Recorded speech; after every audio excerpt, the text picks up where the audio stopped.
समोरच्याला तुम्ही 10 वर्षे अनुभवलं, त्याने काही केलं असेल तर निश्चितपणे त्यांना मतदान करा, आमचं काही म्हणणं नाही. त्यांच्या कामावर तुम्ही खुश असताल, गाव खूप चकाचक केलं, गाव खूप सुंदर केलं, लाईटचा प्रश्न राहिला नाही, पाण्याचा प्रश्न राहिला नाही, रस्त्याचा प्रश्न राहिला नाही, वॉटर गटर मीटरचा कोणताही प्रश्न शिल्लक राहिला नाही.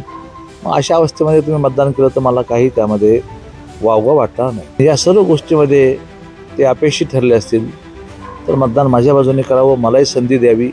जसं घर पोखराला एखादा उंदीर काफी असतो, तसे हे गिधडं, हे उंदरं अशा पद्धतीनं त्या ठिकाणी ते नगरपालिका पोखरू शकतात.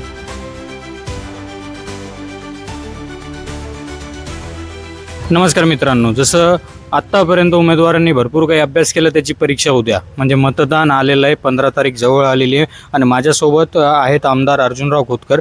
आपण त्यांच्याशी बातचीत करूया. भाऊ, जसं आत्तापर्यंत तुमच्या प्रत्येक उमेदवारांनी अभ्यास भरपूर केलेला आहे, रिव्हिजन देखील झालेली आहे, आता परीक्षा आलेली आहे, अवघ्या काही तासावर मतदान आहे, काय सांगणार?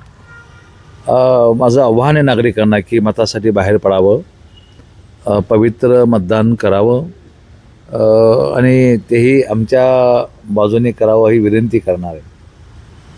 खरं तर समोरच्याला तुम्ही 10 वर्षे अनुभवलं, त्याने काही केलं असेल तर निश्चितपणे त्यांना मतदान करा, आमचं काही म्हणणं नाही.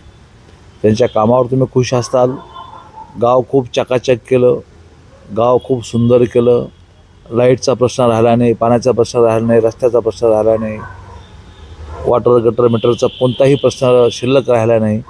मग अशा अवस्थेमध्ये तुम्ही मतदान केलं तर मला काही त्यामध्ये वावगं वाटणार नाही.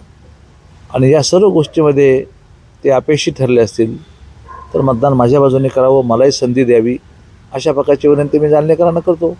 आणि जालनेकरांनी मत बनवलेलं आहे की अशा पद्धतीनं ते मतदान निश्चितपणे आपल्याला करणार आहेत.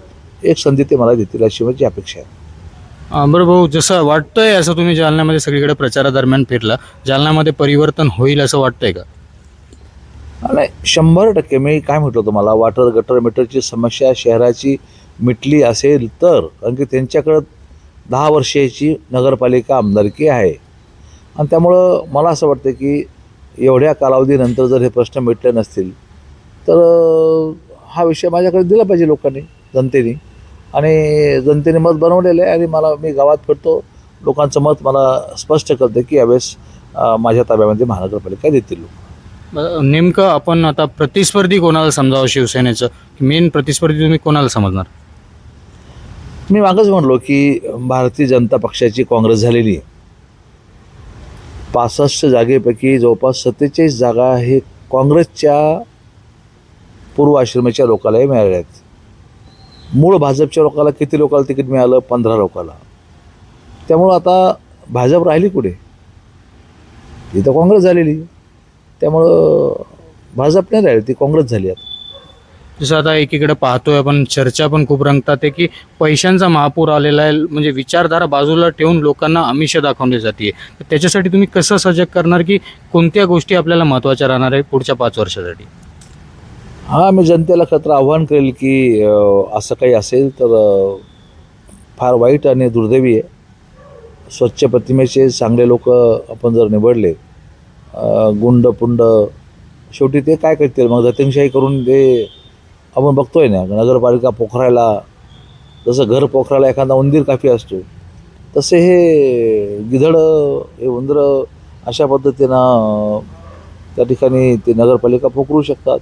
त्यामुळं चांगल्या प्रतिष्ठित माणसं जर निवडून दिले तर निश्चितपणे नगरपालिकेचं अस्तित्व राहील आणि कामही होऊ शकेल असं मला वाटतं. बऱ्याच जागी भाऊ अशी माहिती देखील मिळाली होती की काही काही उमेदवारांना हल्ले होत आहेत, काही दबाव टाकण्याचा प्रयत्न येतोय, दडपशाही सुरू आहे, त्याबद्दल काय सांगणार? नाही, ते पोलीस यंत्रणा आहे, त्यावरती कारवाई करेल. अशा प्रकारचं कुठं होत असेल तर पोलिसाला ताबडतोब कळवलं पाहिजे. आणि मग तर अशा पद्धतीने जर केलं तर निवडणूकसुद्धा कॅन्सल होऊ शकते. त्यांनी लक्षात घ्यावं. निवडणूक आयोगाकडे तक्रार आम्ही गंभीर्याने करू आणि निवडणूक कॅन्सल करायला लावू. जर शेवटी आव्हान करायचं जनतेला की आता फक्त अवघे काही तास आहे, तर विचारपूर्वक काय गोष्टी लक्षात ठेवून मतदान केलं पाहिजे? जनतेने विचार करावा की 1 वर्षभरामध्ये अर्जुन खोतकरने काय काय केलेलं आहे, भविष्यातसुद्धा काय करणार आहे, या गोष्टीचा विचार करावा आणि मला मतदान करावं. तर हे होते आमदार अर्जुनराव खोतकर. जसं आपण म्हणतोय ना की मतदानासाठी काही अवघे तास शिल्लक असताना आपण आपल्या हक्काचा माणूस निवडतोय, कारण की 5 वर्षासाठी तो नगरसेवक राहणार आहे. पहिल्यांदा महापालिकेचं जी निवडणूक होती ती 9 वर्षानंतर संधी ही जनतेच्या हातात आलेली. नेमकं जनतेनं आमिषाला बळी पडून मतदान करायचं, काही उगत थोडेसे आपण जे म्हणतो की पैसे देतोय ते पैसे आपल्या हक्काचे आहेत ते सगळीकडे वाटप सुरू, त्या आधारावर मतदान करायचं का विचारांच्या आधारावर? कारण की उद्या चालून रडण्यापेक्षा आज संधी हातात असताना त्याचा योग्य उपयोग घ्या. कोणत्याही पक्षाला मतदान करा, पण योग्य उमेदवार निवडा. मी अनुप राठी, आपण पाहत आहात पार्श्वभूमी डिजिटल.